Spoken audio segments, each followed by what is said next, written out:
Most every parent agrees our children need positive role models, not only in our families, but in the world around us. But with instantaneous communication about everything now as close as our back pockets, that outside influence is a lot tougher to manage, and it can have negative consequences, especially when we're constantly seeing adults behaving badly. We're about to start, so... Let's start with the good. This intergenerational group, founded by local attorney Jim Shipman, meets once a month to provide a positive source of support for young people. Business professionals fostering effective communication, trust, and self-confidence in kids.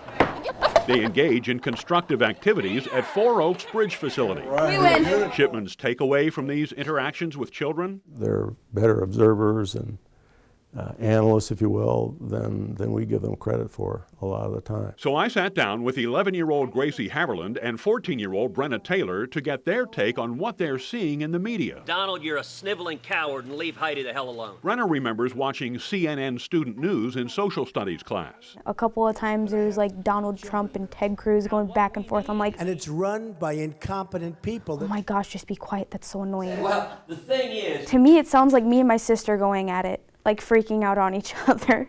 Well, what do you think about people who are running for president of the United States behaving like that? It's childish. It's very dumb. Like, you're grown-ups. Stop acting like kids. Exactly, yeah. Child psychiatrist Chris Okishi. Even if we question it or say, I don't like that, whatever we see repeatedly becomes normal.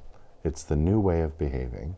And then we find ourselves emulating what we think is normal. Dr. Okishi says when a child sees prominent people calling for greater things, but snip and snipe and treat each other poorly, it's a concern. What I would worry about is then we have a generation of people that say one thing and intend to do one thing, but have seen behavior that suggests you can do exactly the opposite and still be consistent.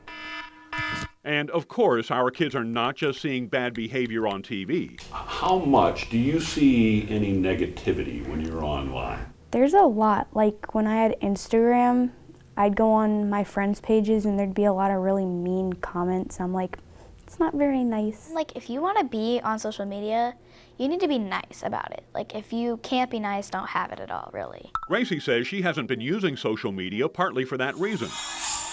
And Brenna admits she's actually grounded from it. She's usually on her phone a lot, but she also revealed her closest role models sometimes fall into the same trap. My parents even do that. I'm like, I want to take you're worse than me. I want to take your phone and throw it out the window. Get off your phone. Concerns of what we see in media coupled with how we use it are recognized by Katie Curtis, who hosts a parents group to talk about family issues. We were just talking last week about, really maybe this technology thing should be something that we're spending time, learning with families about. We're trying to do research on our own to figure out what way, do we support families and do we support these kids, because it is new. The evidence would suggest all sectors of society are equally susceptible to overuse of media.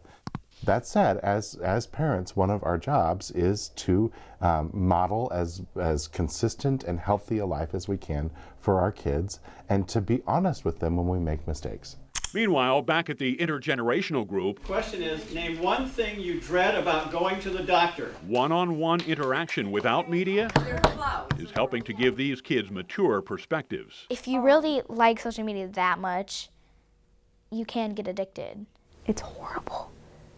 It's like addicted people. It's like a drug. Social media is like a drug. These young ladies have thoughts and opinions that are of value, and we should all listen. Dr. Okishi stresses that if used properly, media can and does have positive influence on young people. The key is to set boundaries for kids and for them to surround themselves with healthy relationships.